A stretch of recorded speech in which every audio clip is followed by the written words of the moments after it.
Em períodos de altas temperaturas, o consumo de energia acaba ficando maior. Nós viemos conversar com Gilmar Rocha, agente de relacionamento da CEMIG, que vai falar um pouquinho sobre o porquê isso acontece. Gilmar, por que nesse período de verão em específico o consumo de energia aumenta? No verão, acontece que com as temperaturas mais altas, a gente tende a buscar um conforto térmico melhor. Então daí a população busca usar equipamentos para ter mais, para suportar melhor o calor. Então daí vem naturalmente o aumento do consumo. E dos aparelhos utilizados, quais que são assim os vilões que acabam gastando mais na conta do consumidor final?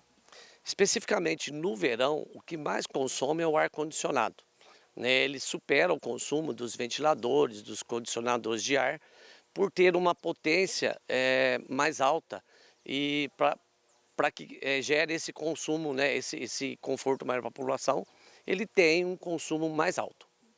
O ventilador também acaba sendo muito utilizado nessa época, o ventilador, o chuveiro. Preferencialmente, nessa época, o consumidor deve dar preferência para o ventilador, porque ele tem uma potência mais baixa, né, daí ele vai gastar um pouco menos de consumo, aliás, bem menos.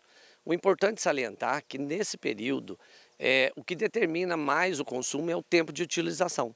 Então, se você utilizar o equipamento com menor potência, mas num tempo muito longo, isso também vai gerar um consumo alto. E que dicas você tem para as pessoas economizarem, na conta de energia nesse período? A principal dica é que a gente deve aproveitar a iluminação natural desse período. Hoje, no verão, a gente tem dias mais longos, então a gente deve aproveitar melhor a luminosidade, ou seja, ligar as lâmpadas mais tarde, né, e fazer o uso o máximo possível da temperatura normal. Uma dica importantíssima sobre o consumo de energia, sobre economia, é utilizar o chuveiro na posição verão. Porque nessa época do ano, com temperatura mais quente, se a gente utilizar nessa temperatura, é uma temperatura agradável da água, a gente pode ter um consumo reduzido de em torno de 30% só na economia do chuveiro.